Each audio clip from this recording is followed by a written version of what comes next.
I've still not got any sound effects, even though I've requested them. So we've gone live, gentlemen. We're on the podcast live.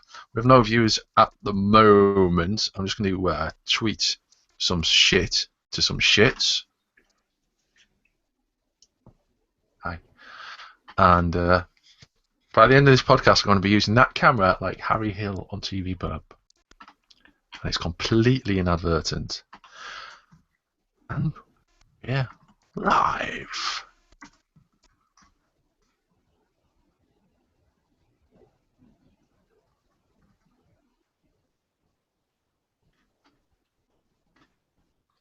I really would like to do a theme tune this week, and I can, it would seem. Is everybody ready for the theme tune?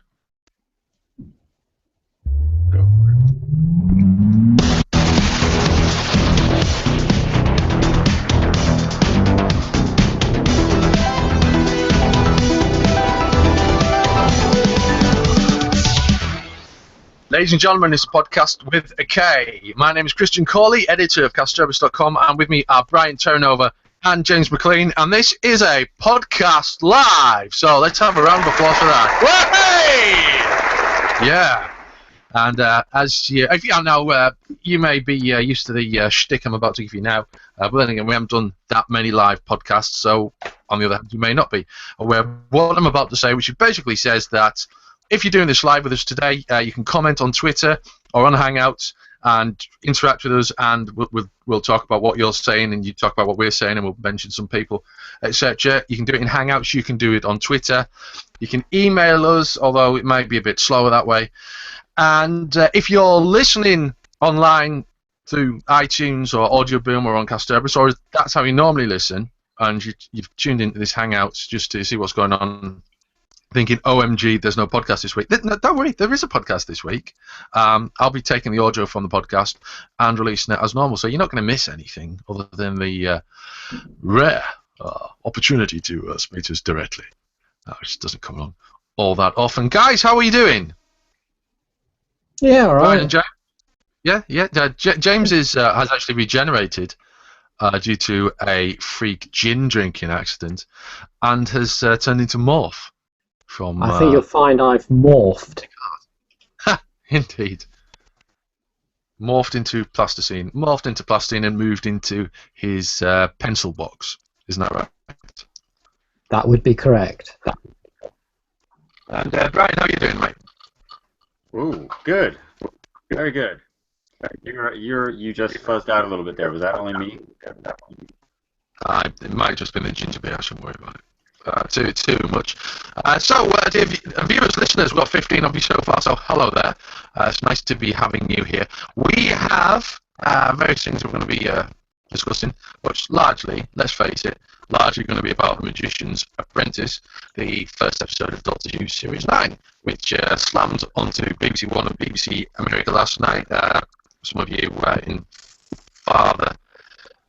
in more far-reaching places further afield, Australia, you may even have got up in the middle of the night to watch it at the same time as people in Britain, or you may not have. I'm not going to judge. It's not for me to do so. I'm not sure I would. I'd probably record it and watch it with my breakfast or something like that. What would you do anyway, James or Brian? What would you do in that situation? If you lived in Australia, would you have watched Doctor Who at 5:30 a.m. or whenever it was, or would you have just waited a little? Geez, 5:30 a.m. No, I would wait. I'd watch it in the morning. Yeah. Moff? No, I'd wait. Yeah. Okay. I love the way Moff. I hate to interrupt, guys, but James, is Christian sounding at all like Davros to you? Very much like Davros. Am I really? Yeah, this is weird. Right. Well, it's the Hangouts, and we'll push on with it. Okay. We'll maybe reduce some bandwidth or something by maybe I'll kill the camera for a little bit while I'm not talking, or maybe permanently. Okay. So, all right. So, Magician's Apprentice, the Doctor, and Davros together again for the first time since 2008, and. Would Well, I know it's a mixed one, and I know that a lot of people really appreciate the episode. Some other people have questions about it. I'm going to let Ryan go first with your initial reaction before we get into some more deeper stuff. What was your initial reaction after watching The Magician's Apprentice, Brian?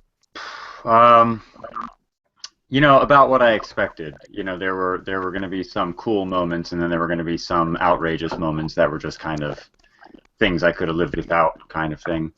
I did like the intro on Skaro. I guessed it was Skaro because they did a pretty good job of basically doing the War of Attrition, which I thought was kind of neat.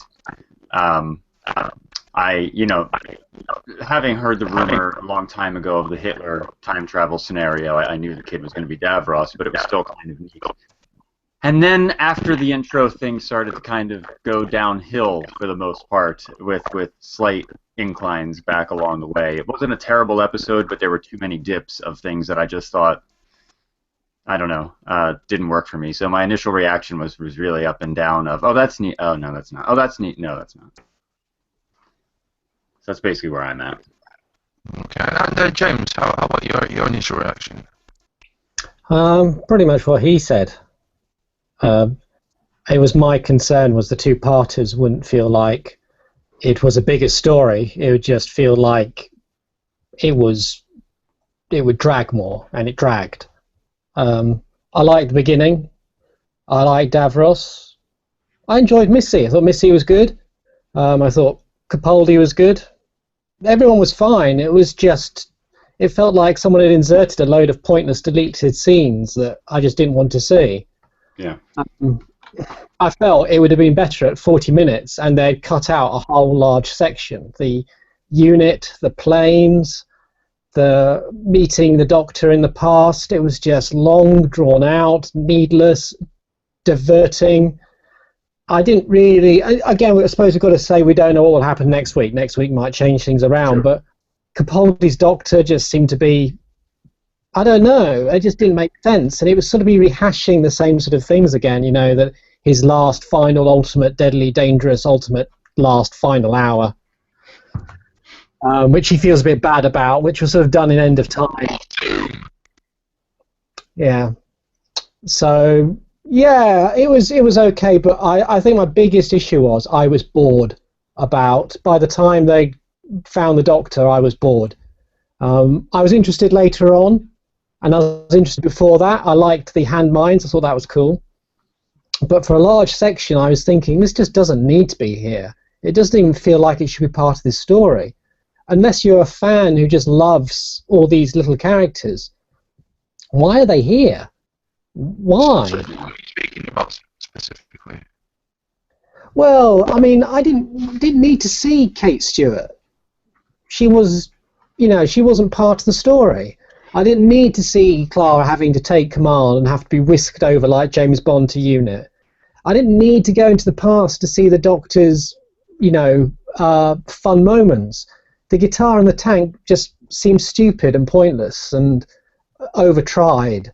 And even actually the saucer not being a saucer but being on the planet, again, it's like, why? Well, you're just putting stuff in to try and seem clever, to sort of have to constantly try to surprise the audience, as if you're not confident enough that the audience will just be able to enjoy the story without constantly having to switch things around every 5 minutes, And yeah, you've got things like the Shadow Proclamation, you've got the Moldavarium. You think, well, again, do we really need those? No. It just felt like it was too indulgent for its own good. And if it had been 40 minutes, well, I know it was 40 minutes, but I mean, if the two-part had been condensed, should I say, maybe it'd have been a more cleaner, crisper story. So yeah, I'm like Brian. There's bits in it I really liked, and I love the set design. I love the design of Skyro. I loved I thought Missy was really good in it. I enjoyed her, but it's just the way it's written and the way it was constructed was just felt messy. I enjoyed the character of Davros as well. I thought he was played very well. I loved the subdued. I loved how he was kind of hunched over, like he was definitely on his deathbed. But I have to agree with a lot of what you said there, because I was actually just speaking with another friend this morning. We were talking about a lot of the same, like Kate Stewart.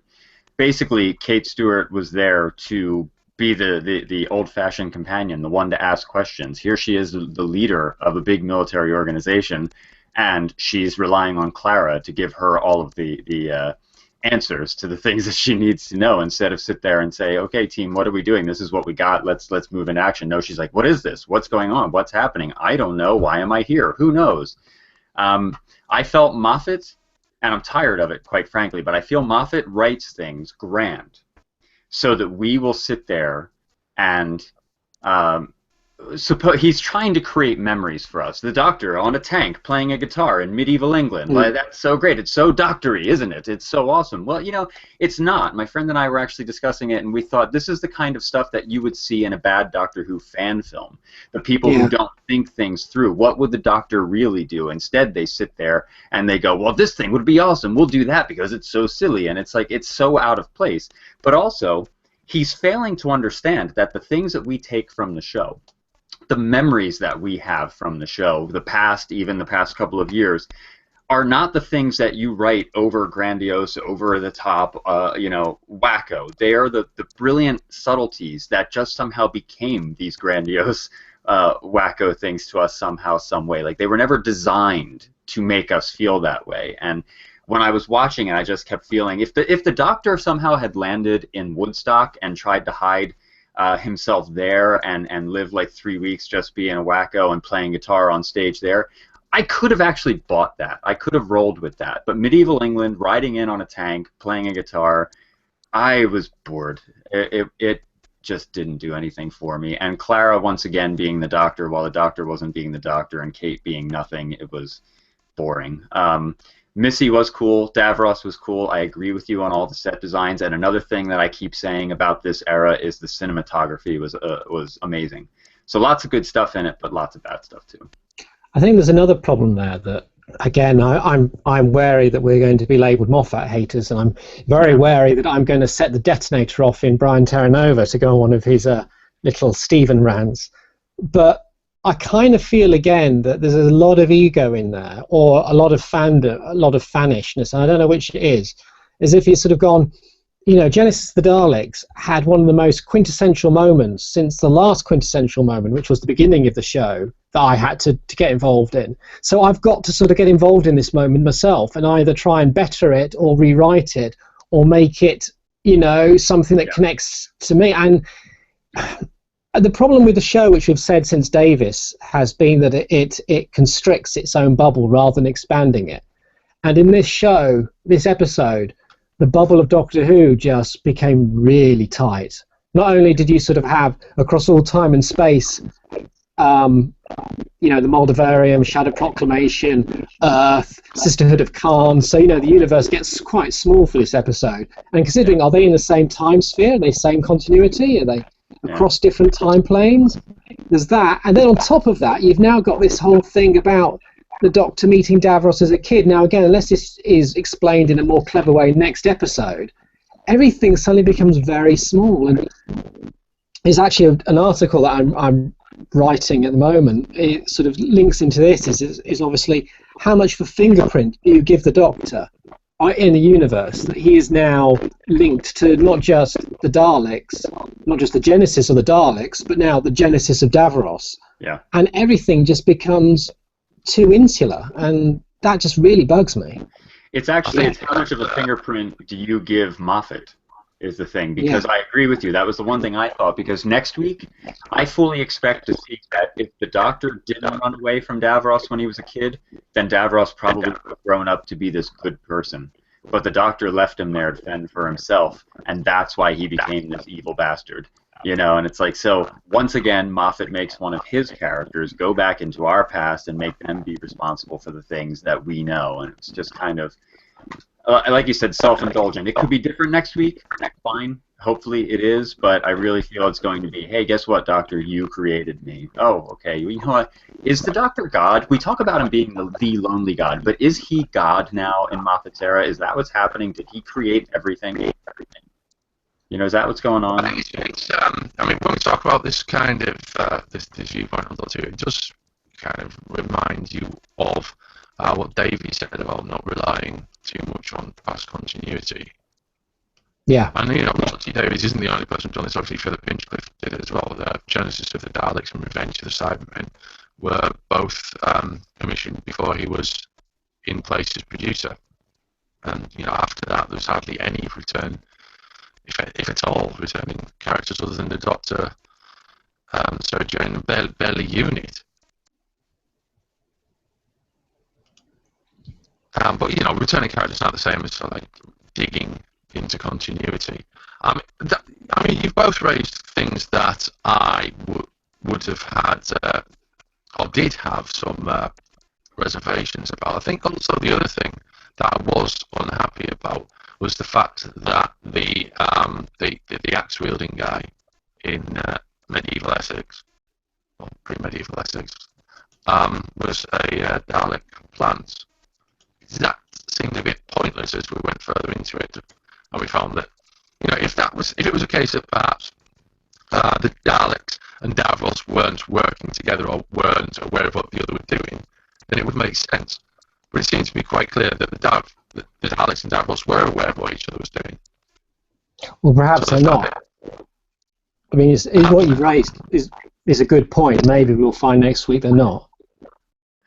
I was thinking that they're not myself, but I do agree with Christian. It was kind of like that. Why did that guy need to be a Dalek plant? The other thing is, too, why do the Dalek plants have to have a Dalek eye stalk stick out of their forehead?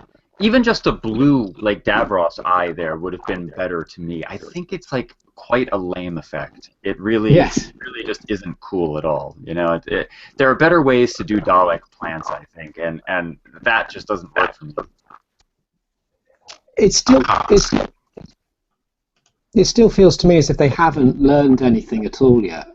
That the same mistakes and the same tropes from the last 10 years are still perpetuating. And that disappoints me a bit.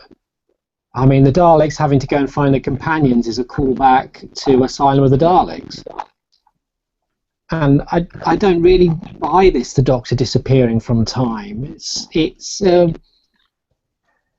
for someone who does such complex plots, he relies on these very simplistic, linear approaches to time, which is weird. Because he loves doing complex time travel, and then he will do this. Well, he appears from history, or we'll locate him in history. There'll be several points where we can locate him. You're looking for one information, and I don't know. It just feels messy and unneeded. I know it sounds old-fashioned, and I don't mean this in a sort of conservative way, but back to basics seems to be a very rational approach to get rid of so many of the problems I see in it. I mean, if you'd had... No, do carry on, sorry. I was going to say, if you just had the Doctor and Clara again on the TARDIS, I know you'd have to rewrite a lot of the way the story opens, but you could still do a lot of what the core of that story could still be there, but you'd get to it so much faster.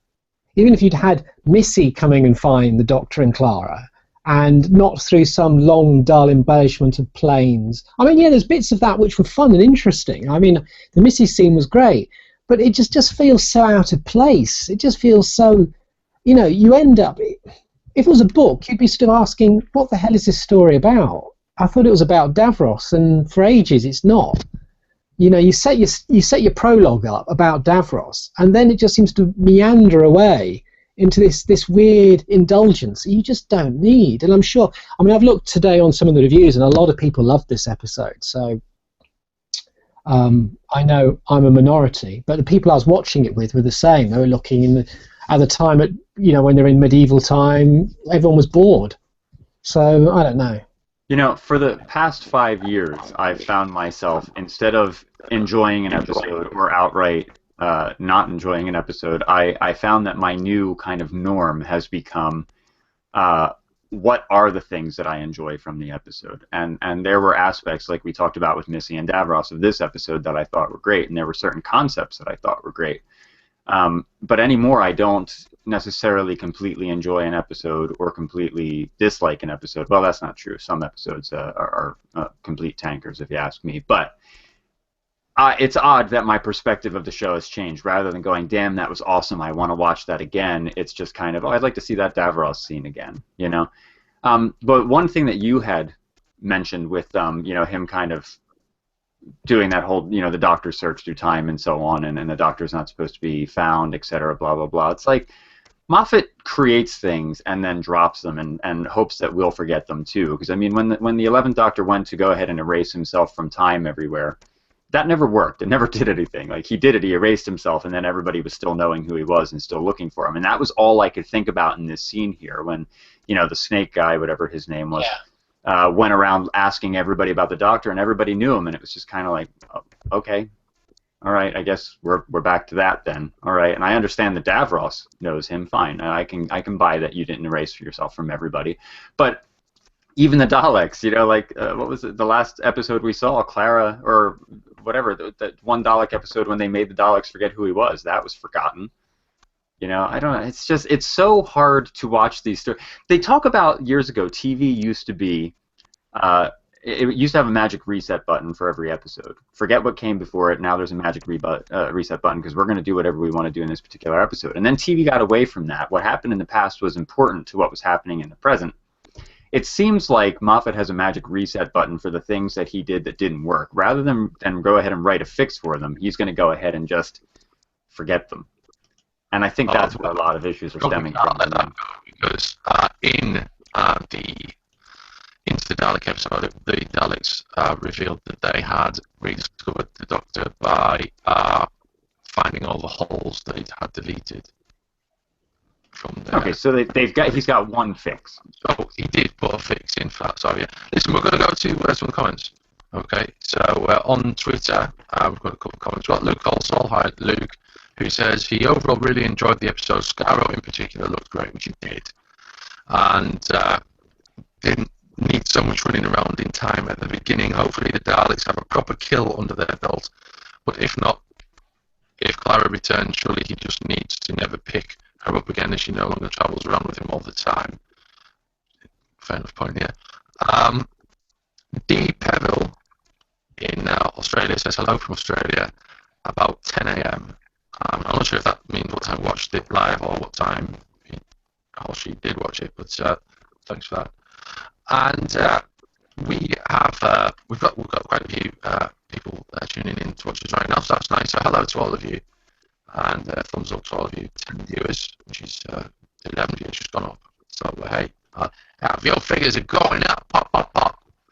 And hey, listen, I haven't really had the opportunity to say what my initial reaction to Magician's Apprentice was. So I think I would probably say, I mean, if I was going to give it marks out of 10 based on, I'd probably give it a 6, because interesting cliffhanger, good opening. I agree that the Essex stuff was absolutely self-indulgent, and the whole frozen aeroplanes unit thing was, 20 minutes that could have been better spent maybe writing a different show, maybe, as you say, a two-parter that could have been done as a one-parter.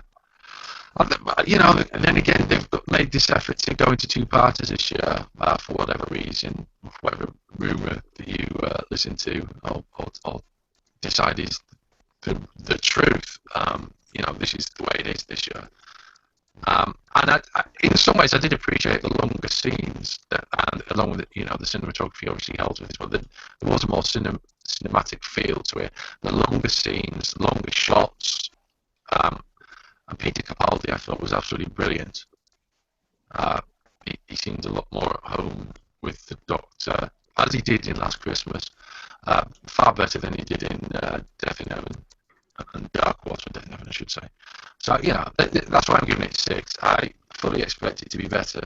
A conclusion to a story that builds and builds and builds and reaches its conclusion with style next week.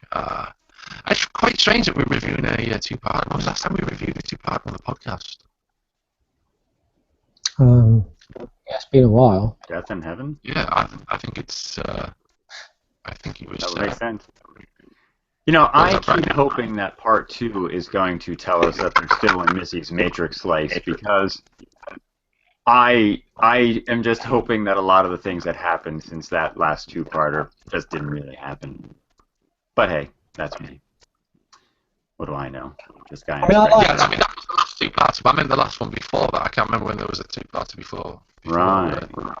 Or Death in Heaven, Dark Watch and Death in Heaven, yeah. I mean, it must be 2011, 2012, 2011. But yeah, I mean, I liked some of the dialogue about Missy. I thought that was quite fun, with her extrapolating the difference between Time Lords and people. That was nicely written, and yeah, there's a couple of quite poetic lines in there as well. But I don't know. He's just it just sometimes comes across as smug. I don't know. And again, I mean, I know this before, but the Doctor pleading Davros, you've got to have a really good reason for this episode to justify that. Or is that just me? It just didn't look. I just didn't look right. It just seemed. Yeah, I would have thought he would have saved him, not left him. Absolutely. But I mean, when he was there, the Davros pleading with him not to kill Clara, and you just. Oh. I mean, Doctors, unless, as I say, it's part of a plan, the Doctor's so old now, he knows very well that of all the people to plead to, it's the one thing you don't do to Davros. Yeah. I don't know. It just felt so bitty. And also, certainly, I wouldn't disagree with that. But then again, I mean, what I did mention before is the fact that we had Julian Bleach back as Davros, and I think there was a lot more for him in this story in The Magician's Apprentice than there was in The Stolen Earth. I think that was all about.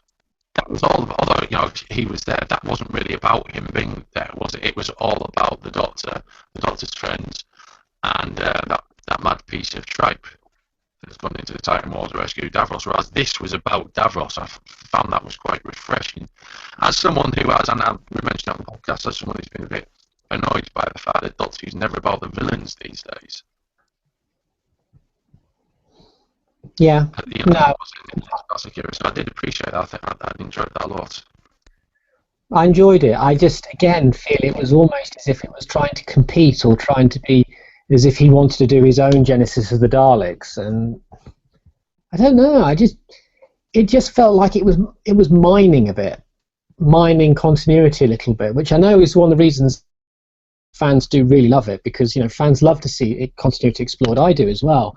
But it was almost like he took that one line, the about if you would you kill a child, and then based his whole story around that using Davros. And I don't know, it's just so literal. It's got that sort of fan, I suppose fans would call it fan magic to it. But I just don't think it needed to be highlighted in such an obvious way. As I say, unless next week does something very different to actually change some of the things and actually make him meeting Davros as a kid something that was planned, something that had reason behind it, that his pleading had something planned and had reason behind it. But I don't know. I just feel, it frustrates me as a writer. You'd think you'd want to try and get from point A to point B smoothly. And this episode did anything but try and get to point B smoothly. The audience starts off with this interesting Davros element. Then after the sting, we have this new guy wandering around looking for the Doctor who can't find him, and then's told to go and find him through his companions. And you think, well, why wasn't he told that in the first place, if that's the obvious route, and it's the route that's been done before? And then you go to the companions looking for the Doctor. Companion looking for the person who might be the Doctor, who isn't, who is actually looking for the Doctor. Then together they go and look for the Doctor on a space station, which isn't a space station. It's actually a pretend space station on a planet where there's Daleks who shoot his friends while the Doctor pleads to Davros. And if you look at it like that, you think, how did you pitch that to yourself or to anyone else? That's just like a really messed up construction there. Is it just me? Is it people out there? I agree with that. Viewers. It did seem like a long way around to do something, absolutely. And also, like another point you bring up is, just to get the companions there, just to shoot the companions. Watching Missy die again, and then watching Clara die, there was never a "oh my God" moment from me. It was just, great. Like, what happened to them then? What's going to happen next week? Because obviously they're not dead. Obviously there was no harm done. Like, what's going to happen here? Or is there some miracle that the two of them are actually dead and the Doctor has to go back in time and alter time to save their lives? Is that what's going to happen? Because really, Moffat kills far too many people just to bring them back 2 seconds later. There's no threat to it anymore. There's no feeling behind it for me. So aside from having our time wasted by this person who should have known what they were doing since Davros was telling them what to do in the first place, killing people. Even the Doctor by this point should see, oh wow, you shot my friends with a laser. Well, guess what? I watched the Brigadier fucking Cyberman killed Missy, and she's still alive. So I guess nothing really matters. No lasers kill anybody in this show anymore. I have 2 words to add to that scene: vortex manipulators. Yeah, Well, yeah. Exactly. That's what I'm saying. There's no, you're just sitting here. You can't sit there and go, oh my God, I hope they're okay. It's more so, wow, I wonder where they went. Anyway, we don't need to worry too much about Clara, because what will probably happen with Clara if yesterday's photo shoot at Abbey Road, in which she crossed the famous crossing barefoot, she's probably been replaced by a Canadian impersonator. That would be great. Wilhelmina Cheers. That's one for all you Beatles and Paul is Dead fans out there. It's horrible, isn't it, when your two main choices are that they weren't killed and it was the vortex manipulators, because obviously we've never seen anyone disintegrated by Dalek guns, which was an interesting effect. So, yeah. Do you in Bad Wolf? Rose. It was a teleporter, but yeah. It was a teleporter, wasn't it? But but there's no one who. It was quite a similar effect. The point being is that you don't. When I watched Clara go, I didn't see skeleton. There was skeleton on Missy, but I didn't see any skeleton on Clara, which immediately made me think teleport. Well, they're slaved, aren't they? The manipulators are slaves at the moment, so. Exactly. Yeah, exactly. Yeah. So I mean, but is that the best? That's the better resolution than Brian's suggestion that he goes and rewrites everything, which would be incredibly tedious. But I was just thinking when I was watching it, if they'd stripped this back, which I know is like our policy here for every review, why can't you strip it back? If you strip this back and had made it a single 45-minute finale, and actually had at the end of the series the Doctor having to go and meet Davros over a terrible thing that he had done, and actually played it like American drama does occasionally, and sort of almost bottle episoded it, and just had him and Davros, that could have been something really tense, something really focused, and something very different to what we keep getting. But this feels very much like compounded bits of what we've had before, which is why I say it's not as new and fresh as I was kind of hoping it would be.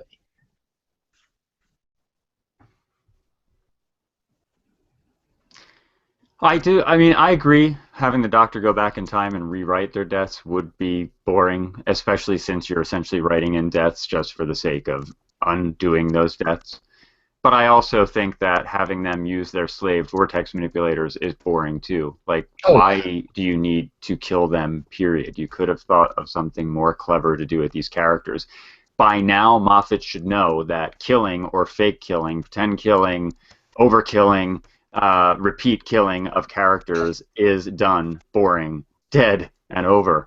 And just let's try and do something a little bit more interesting with these people. I don't know.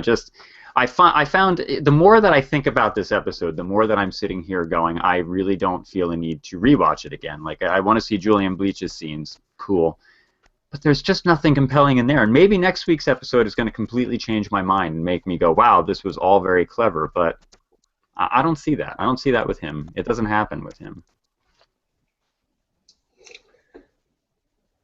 Oh well. I thought, since Clara and the Doctor were meant to be getting on, this episode would start with the two of them in the TARDIS, landing somewhere, and then having to deal with a situation which involves the Daleks and Missy. No. Same old, same old.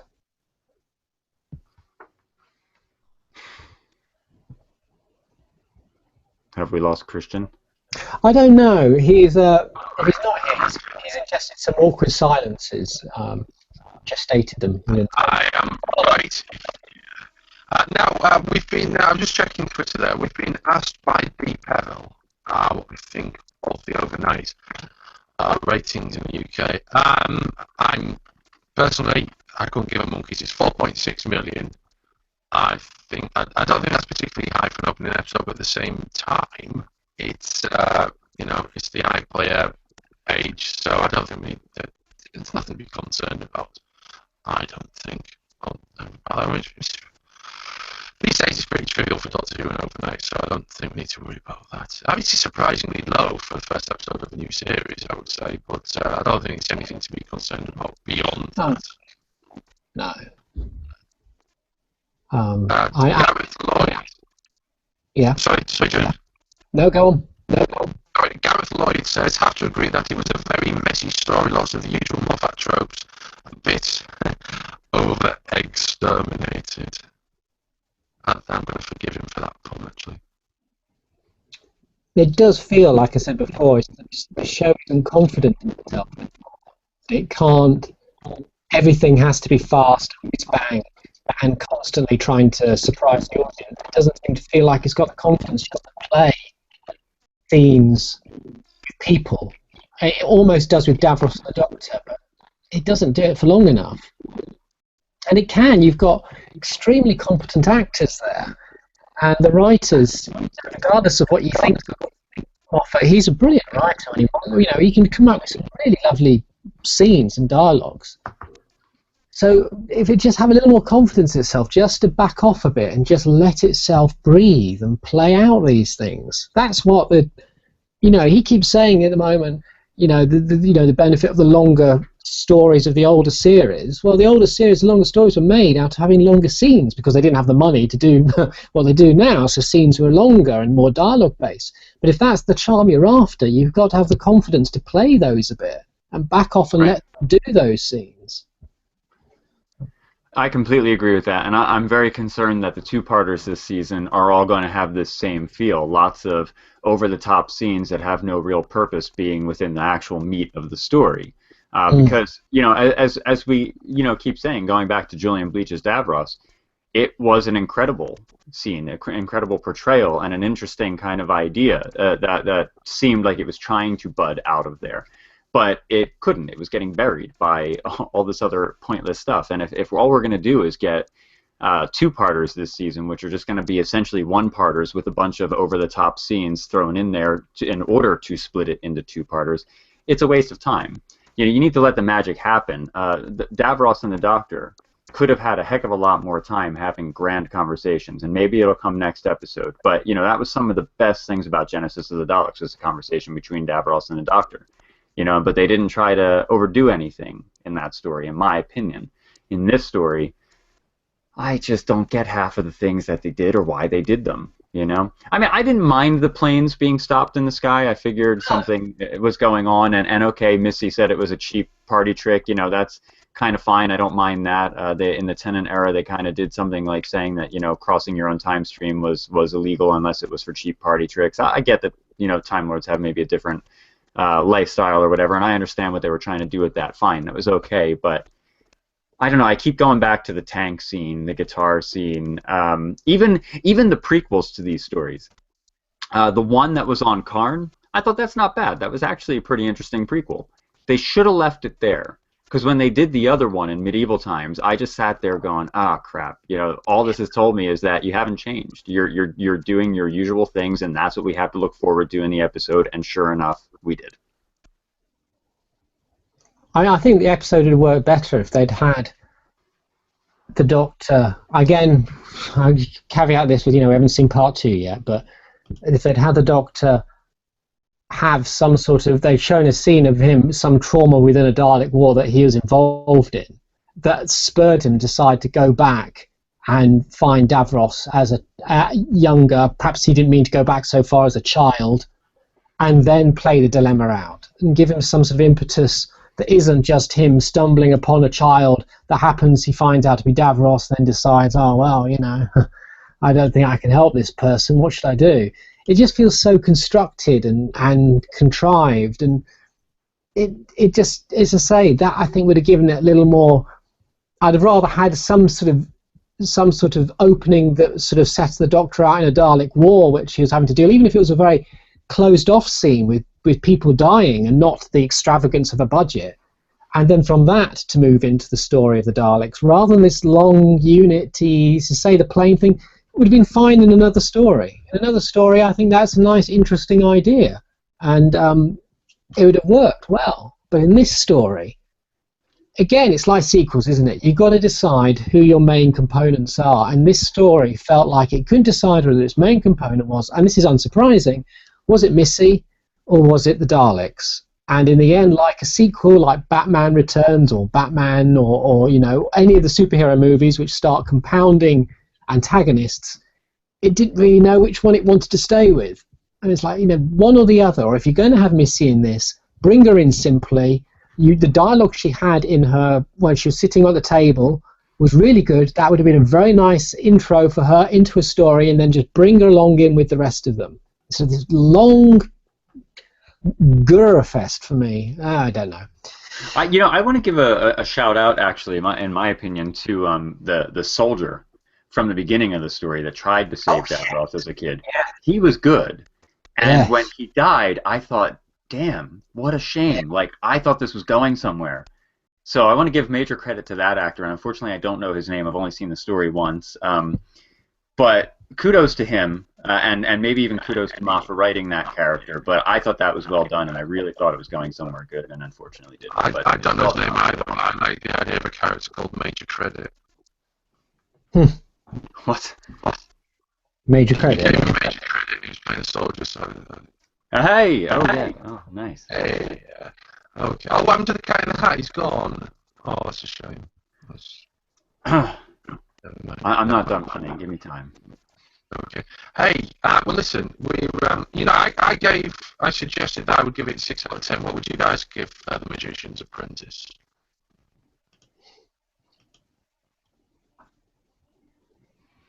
That wasn't a trick, waiting right? for an answer.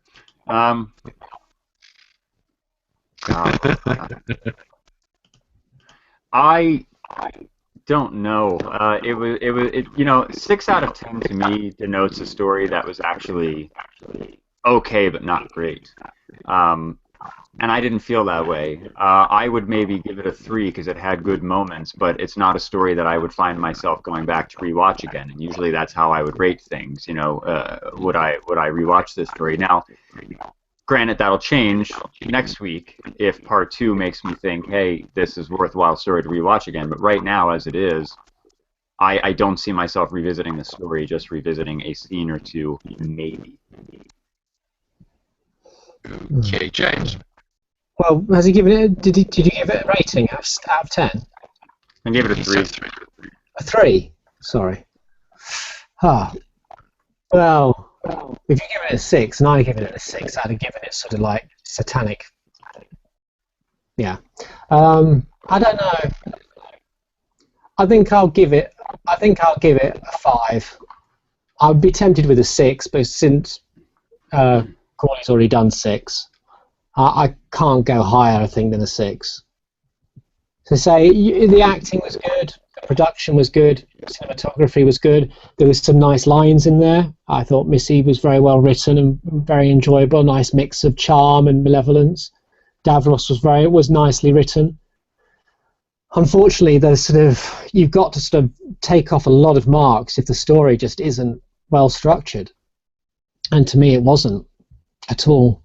So yeah, I think I'm just going to have to take off all that and just give it a 5. Which is going to make us popular, won't it? Gov? Indubitably, yes. Okay. Well, do you know, you listeners out there, you regulars and you newcomers who are talking to us occasionally through Twitter, And if you're watching on Hangouts, by the way, you can also we have a little chat thing going on there, so you can speak to us through there, should you wish to. I think now is probably the time for me to press this button. And give you the impression of some sort of polished production associated with the podcast. And move on to our usual kind of recommendation section for the podcast with in which we give you our opinions on things that we've enjoyed or experienced over the past 7 days, and then suggest that you might want to go out and buy them or experience them, even for yourself in some interesting or enjoyable kind of way. That's basically it. That's how recommendations work. We recommend something, you go off and do it, or not. It's entirely up to you. I'm going to... Brian, were you here last time? You weren't. Would you like to do a recommendation first, mate? I've got nothing. I haven't been watching anything outside of the things I already spoke about in the last kind of couple of weeks that I was here. Okay. So, what's that? A new episode or something? New episode of something? No, not really. Oh, God, I don't know. A new suit you'd recommend? New brand of orange juice? No. That's a new pizza restaurant. I would recommend brownies. I had a good brownie yesterday. It was very delicious. There you go. Okay, where's it from? What's that? Where from? I was at the Ren Fair, the Pennsylvania Renaissance Fair. Okay, what's that then? It is a fair that recreates medieval times. So you go and you hang out there and in the past. It was Time Traveler's Weekend, so I went as David Tennant, as the Doctor. And it was fun. They have a TARDIS there. They have a police box on the premises, so it's kind of cool. So it was a lot of fun. So I'd recommend that. I'd recommend getting out to the Ren Fair, the Pennsylvania Renaissance Fair. Okay, that's good. Now, it's interesting that you mentioned brownies, because I've actually kind of got lots of notes and outlines and just thoughts about brownies. I've got a bit of a chocolate brownie problem, you see. And I get very annoyed when I go into cafes and their chocolate brownies are basically biscuits. Big square thick biscuits, because that's not a brownie. Obviously, there's no moisture to these things. And at the same time, if I go into a cafe and I order a brownie, and it's like biting through mud because it's too heavy. Because brownie cannot be too heavy, because then it's just squidge, and there's no air in it. There has to be a bit of air in it. Yeah, it's a moist sort of cakey biscuit thing, but it has to have a bit of air in it. So I totally appreciate your brownie recommendation there. And do you know what? I don't think I'll be alone in that. I think there's a lot of listeners out there, maybe not the live ones. Oh, I might be wrong. Maybe all 10 of our live viewers who can only see Brian for some reason. The rest of us are shy. They might all really, really, really appreciate your brownie recommendation, and I do too. I actually had a brownie yesterday as well at the Stokesley show here in North Yorkshire, and it was a jolly nice brownie. Nothing special, but it was perfectly fine, not offensive, not too light, not too heavy. So yeah, brownies are great. You should always recommend brownies. Just like we always recommend, or often recommend the Invasion, we should have regular brownie recommendations, in my opinion. In fact, I think the day that I met James McLean, I had a brownie. Oh, did you? I can't remember. We met. No, pretty sure I did. It's the kind of thing I on. James, do you have a recommendation? Do I have a recommendation? Let's have a think about this. I'm going to do something different. I'm going to let's have a look. I am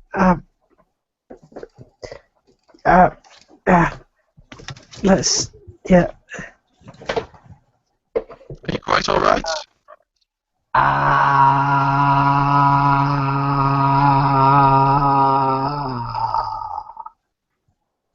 Yeah, I'm going to recommend. Well, I was going to recommend a DVD selection since it's a and there's a DVD selection over there, but I couldn't really see anything that I really want to recommend to you all. I'm just trying to think what I've been watching this week. I tell you what I have been doing. I've been playing XCOM's recent game, because I've still got an old PlayStation 3 and they're crashing in prices now with the PlayStation 4 and everything. So I went and got the XCOM game that came out in 2012, and I've been rather enjoying that. So if you want a game to be recommended, then I would recommend that game, because I'm damned if I know what I'll recommend. It's sitting there slowly but surely. Which one could it be? Yeah, I've been watching a little bit of the War Games this week as well. Okay. In part because, as I say, writing an article which deals with Doctor Who. So, and there's some bits in the last few episodes I wanted to look at again. But it's a good story. I like the way that it sort of starts off with the Doctor and his companions coming out of a TARDIS. Not the Doctor is missing, and the companions have to find the Doctor for the first half of the adventure before the adventure can get going and actually go to the bit that they're meant to be going to do, which doesn't appear till the last 15 minutes because they spend the rest of the time trying to find the Doctor.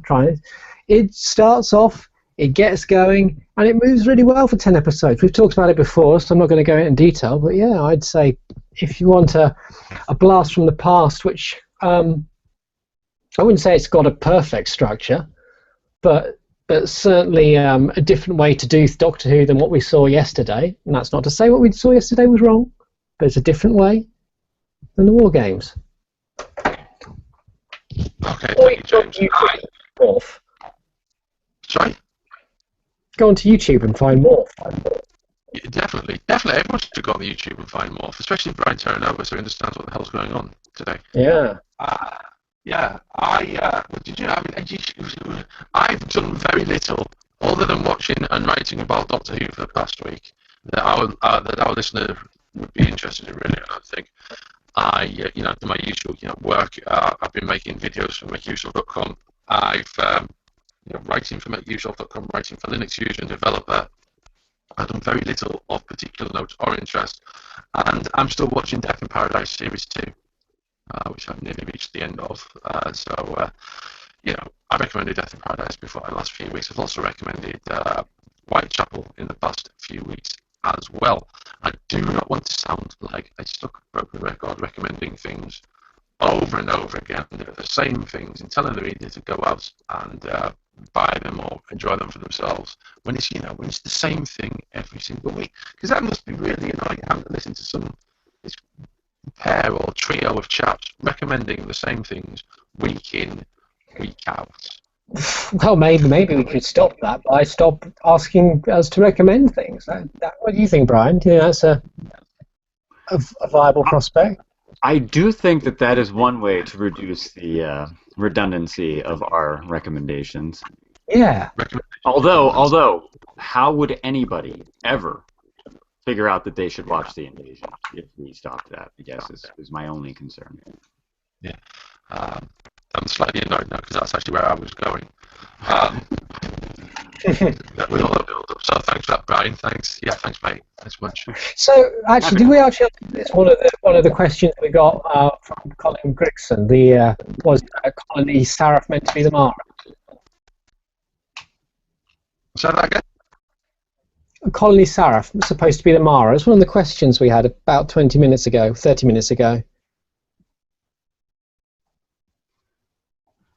Right, I didn't see that question. So it is an interesting one. I imagine probably just a new character, but it's an interesting. I'd never even given that any thought. But yeah, I like that. Oh, and there's the last question. The last one he asked 3 minutes ago. This is Colin again. Because your sound quality hasn't been the best today, Christian.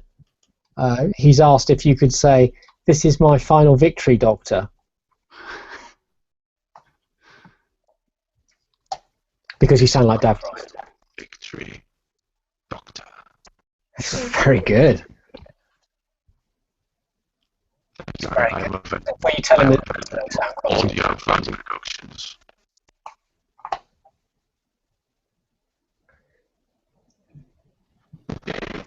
Well, my sound quality is bad, to be honest with you. I haven't done anything different with my setup to usual. So the problem can only be between here and the Hangouts. I don't know what it is. It's been a funny podcast, but it has been very Davros-y. Which is Has been very Davros. At least that's good, isn't it? At least that's relevant. It's topical. It's topical technical difficulties. Indeed. I mean, it might turn out this sounds completely different once you listen to it back on YouTube. I don't know. Or it might sound terrible. I might have to build my own dialogue. Well, given Colin's comment, I don't think so. I think from what Colin hears is what we're hearing as well. A very Davros-y Christian today, which is very odd because you were fine before we went. Indeed, yeah. Okay. Well, that's going to bring us to the end of this week's Kasterborous podcast with a K. We'll be back next week to discuss the second part, The Witcher's Familiar, of this two-part story that's kicked off Doctor Who Series 9.